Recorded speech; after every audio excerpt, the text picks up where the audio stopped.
Pues ustedes ya son muchos años de conocerse, así que... Adelante, senador. Gracias, un poquito más abajo nada más. Sí, es que no sé ya bien si es... Muy bien, a ver. Eso es.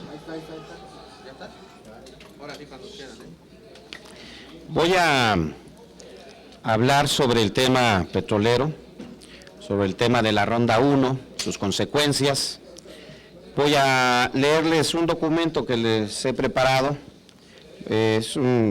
Leeré a manera de resumen y se los vamos a dar a ustedes íntegro. Es en relación a la caída de los precios del petróleo y en el contexto de las licitaciones de áreas contractuales para la explotación de hidrocarburos en México, que conocemos como Ronda 1. ¿Sí? Aquí tenemos que decir que desde la segunda mitad del mes de junio, los precios del petróleo registraron una nueva caída. Esto no se ha mencionado mucho, pero el promedio de julio será de $50, es decir, $6 menos que el mes anterior, lo que reduce el promedio anual del barril de petróleo en $49, muy lejos de los $79 que se estimaron en el presupuesto del 2015. Los debilitamientos de los precios internacionales se complican más debido a la caída de producción nacional de petróleo. En junio del 2014 la extracción diaria alcanzó los 2.436.000 barriles.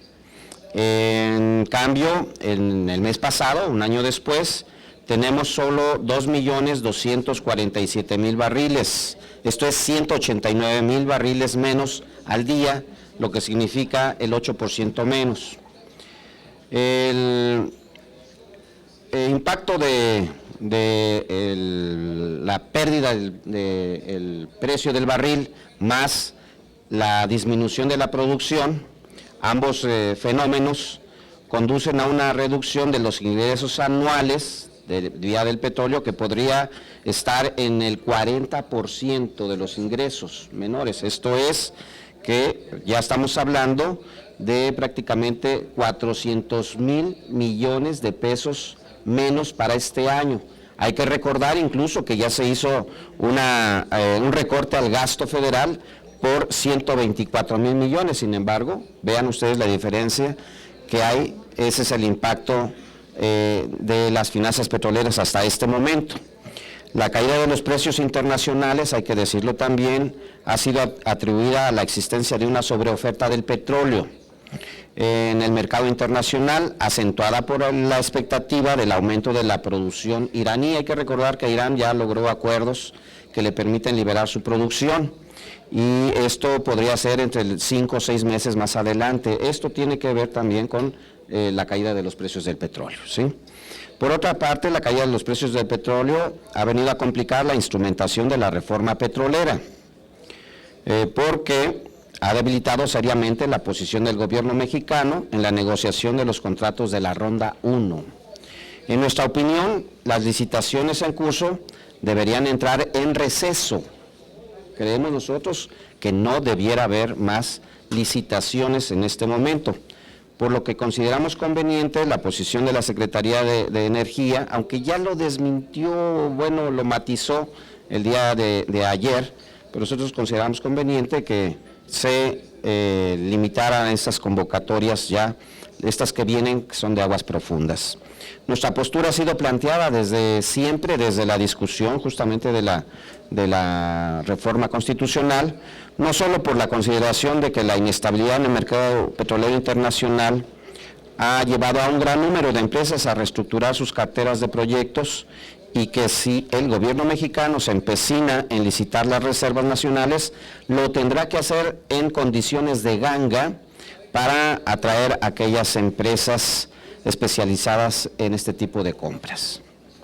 Desde el debate de esta reforma, ya en el 2013, advertimos que era una reforma no solo equivocada, sino también apresurada e improvisada, que daría malos resultados al país. Lo advertimos. Así, por varias razones que voy a recordar un poco.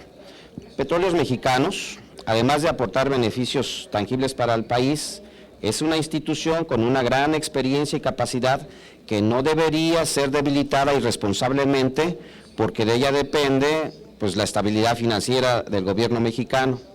Durante el gobierno de Enrique Peña Nieto, en términos reales, Pemex ha tenido estancado su presupuesto de inversión y este año, por efectos del recorte, se ha disminuido considerablemente.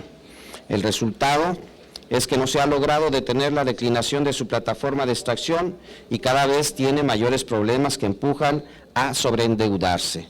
Al día de hoy, la deuda ha aumentado hasta un 17% en relación al periodo similar del 2014. Pemex no va a poder cumplir la función que se le ha asignado para cubrir los ingresos públicos en este periodo de transición. Es decir, que el diseño de los aportes fiscales de la reforma fue mal calculado y está entrando en una crisis de manera anticipada. O sea, se dijo que tendríamos $79 por barril, hoy vemos que son $49 hasta el día de hoy, en promedio, y entonces, bueno, pues ahí está ya una crisis anticipada. Es indispensable actuar para que Pemex cuente con los recursos para tomar el camino del crecimiento. La dirección de esta empresa del Estado sigue siendo lenta, sin iniciativa y dependiente de las necesidades fiscales y la lógica macroeconómica de la Secretaría de Hacienda. Las dependencias encargadas de las licitaciones no tuvieron el tiempo para madurar, o como diría el presidente de la República, están aprendiendo. Pero ningún funcionario público debería cubrir su ineficacia simplemente aduciendo que está en un proceso de aprendizaje. Los problemas del país van a empeorar bajo ese razonamiento. No se puede ir a experimentar y aprender cuando se trata de hidrocarburos. La primera convocatoria de la Ronda 1, se ha señalado y admitido implícitamente, resultó en un fracaso, fracaso que puede ser el signo del resto de las convocatorias, justamente, de las convocatorias ahora emitidas. Aun cuando se licitarán reservas probadas de la segunda convocatoria para aprobar 9 bloques en 5 contratos, en la fecha ya no está tan exacta, por lo que ayer se anunciaba, hay un número menor de empresas que se ha inscrito. En la primera licitación se inscribieron 34 empresas, ahora solamente se inscribieron 26 para la segunda licitación. Si por la presión de esquivar un nuevo fracaso, los funcionarios encargados de la licitación reducen las utilidades posibles del Estado, estarían afectando imprudentemente los intereses del país por un periodo de 25 a 30 años. Es verdaderamente un riesgo muy alto. Hay un diseño institucional equivocado en la reforma y los funcionarios responsables de su implementación no tienen una actuación madura ni debidamente ponderada. La transparencia y el control democrático son vitales, aún más cuando se trata de la administración de un recurso nacional estratégico y sujeto a intereses de grandes dimensiones, como ocurre en el caso de los hidrocarburos. Es inexacto afirmar que la primera licitación se llevó a cabo en total transparencia y que incluso ese fue su principal logro. Esto es falso. Miren ustedes por qué. La Secretaría de Hacienda actúa con absoluta discrecionalidad para fijar las condiciones económicas de los contratos, sin que el Congreso pueda tener conocimiento anticipado. Por más retorcida que pueda estar la ley, se trata de ingresos fiscales. Y, sin embargo, la Cámara de Diputados y el Senado solo recibirán información de aquellos ingresos sobre los que ambos órganos están impedidos de influir, a diferencia de lo que ocurre con el resto de los ingresos provenientes de impuestos, derechos, deudas u otros. A ver, la Cámara de Diputados y el Senado conocemos de los ingresos, por ejemplo, del IVA o del ISR, sabemos más o menos cómo se están generando y cuánto se va a generar. En el caso de los ingresos petroleros no se va a tener absolutamente ninguna información. Por su parte, la Secretaría de Energía determina también unilateralmente el programa quinquenal de licitaciones 2015-2019, como si los recursos petroleros del país fueran en realidad propiedad de los funcionarios en curso, en turno. Son miles de kilómetros cuadrados del territorio nacional que se darán exclusivamente a un reducido grupo de empresas, en su mayoría extranjeras. Son esos funcionarios los que decidirán discrecionalmente el ritmo y la forma de explotación de una riqueza natural que es propiedad de la nación y que de esos recursos depende la seguridad energética de las próximas generaciones. Y pregunto, ¿eso es transparencia? ¿Esa es la transparencia que pueden presumir? Pero además de que el gobierno asume todas las funciones y capacidades del Estado, lo hace mal. El programa quinquenal antes citado sostiene la estimación para el 2018 para que donde México producirá adicionalmente, dicen ellos, 500,000 barriles de petróleo al día. ¿Alguien ahora puede creer tal planeación si tomamos en cuenta la tendencia de declinación dominante y que la maduración de los proyectos de inversión en esta industria es de largo plazo? O sea, pueden seguir sosteniendo hoy que produciremos 500,000 barriles más cuando vemos que tenemos 189,000 barriles menos hoy. Más allá de señalar errores, el propósito de enfatizar que su origen deviene del intento de evitar que el Poder Legislativo cumpla su función de control y evaluación de las políticas públicas, se eliminó la Estrategia Nacional de Energía que buscaba hacer copartícipe al Poder Ejecutivo y Legislativo de la política energética nacional, y ahora la planeación se atribuyó exclusivamente al Ejecutivo Federal. Cabe preguntar si los resultados actuales son los adecuados. Adicionalmente, se puede hablar de transparencia de un proceso licitatorio cuando sobre él, desde el inicio, pesan sospechas de tráfico de influencias, y donde el regulador no investigó la posición accionaria de los participantes de tal modo que el único consorcio ganador fue calificado como orgullosamente mexicano, sin saber que la única parte mexicana había sido vendida a un fondo de inversiones extranjero. Entendiendo que la explotación petrolera del país tiene una transferencia mayor, es que exhortamos al Ejecutivo Federal, a que suspenda las licitaciones de las áreas petroleras del país, pues las condiciones en que lo están haciendo imponen un elevado riesgo sobre los intereses soberanos de la nación. Igualmente, lo exhorto para que instruya a la Dirección General de Petróleos Mexicanos a fin de que participe en las licitaciones que no pudieran ser suspendidas con el objeto de garantizar el adecuado control sobre los recursos petroleros del país y estabilizar la plataforma de extracción en Pemex. Esto es, que Pemex participe, en todo caso, conjuntamente con las empresas que estarían participando en las licitaciones. Esto, pues, es un documento que hace el análisis de todo este tiempo que lleva la reforma energética en el país y su fracaso, y el riesgo que estamos señalando de nueva cuenta de continuar las licitaciones que se tienen previstas por las presiones de las empresas, pudiera ser que verdaderamente regalaran el petróleo mexicano. Senador, yo tengo otra pregunta que hacerle, no con respecto a este tema, sino con respecto a la coordinación de su bancada, que se renovará el próximo mes. Ha salido a la palestra su nombre para coordinar a los senadores de su partido. ¿A usted le gustaría coordinar a los senadores de su partido y usted vislumbra que tendría los votos suficientes para poder suceder a Miguel Barbosa? Bueno, ayer se dio una conferencia, o no sé cómo fue, la senadora Dolores Padierna señala que no hay condiciones para modificar o sustituir ahora la coordinación de la fracción.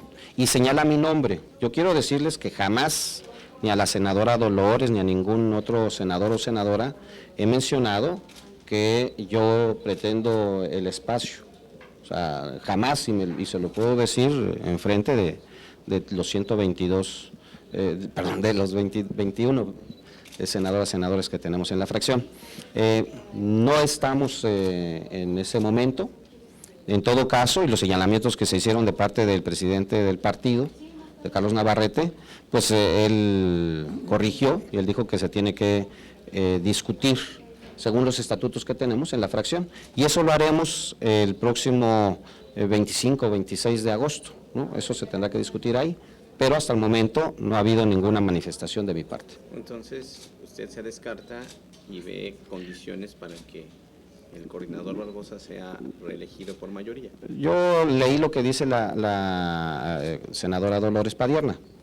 Yo digo que, bueno, esa es su visión, pero tendremos que esperar a que lo discutamos el 25, el 26 de agosto, ¿no? Esa es la situación y así lo establece el reglamento. No estamos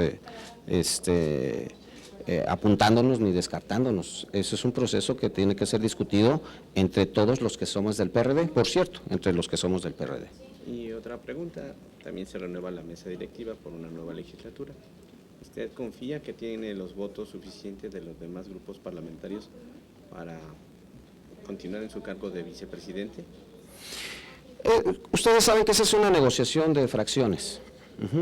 Por supuesto que a nadie le alcanzan los votos de su fracción para tener el cargo, ningún cargo, ni de presidente, ni de vicepresidente, ni de secretario. Eso es una negociación de las fracciones, y si nuestra fracción continúa con un peso específico, pues seguramente que tendrá un espacio ahí en la vicepresidencia y otro en una secretaría, ¿verdad? Pero, pues insisto que esto depende de las decisiones, primero al interior de la fracción y después con el resto de las fracciones. El presidente Carlos Navarrete, senador, ¿no te ha hablado, te ha buscado para proponerte encabezar los destinos de la bancada aquí en el Senado? En ningún momento he tenido comunicación en ese sentido con el presidente del partido. Y en paralelo, senador, como acabas tú de decir, ni te apuntas, pero tampoco te descartas. Mire, ¿Calculas que pudiera haber consenso en favor de Luis Sánchez Jiménez? no estoy diciendo que no me ha apuntado, justamente, y no sé si no se puede responder. ¿Tampoco te descartas, dijiste? Bueno, por eso es que creo que a todos quizá les gustaría ser coordinadores de la fracción, pero no es un momento que hemos decidido discutirlo. ¿Luis Sánchez respalda a Miguel Barbosa o no? Esto se tiene que discutir en el pleno de nuestra fracción. Pero esa no fue la pregunta, senador. Pues esa es mi respuesta, eso se tiene que discutir justamente ahí con quienes son legisladores del PRD. Y por cierto, ¿votarán los 4 o 5 senadores que están diciendo que ya no pertenecen a la bancada? Pues yo creo que en una decisión de un coordinador de la fracción del PRD deben votar quienes son perredistas, de filiación perredista.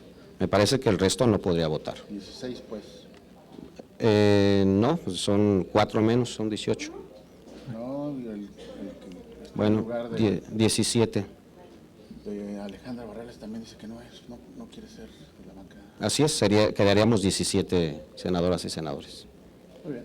Gracias, senador. Muy amable. Bien. Gracias. Ni te encartas ni te descartas. No, todo lo contrario. ¿Qué tal el dedo flamígero?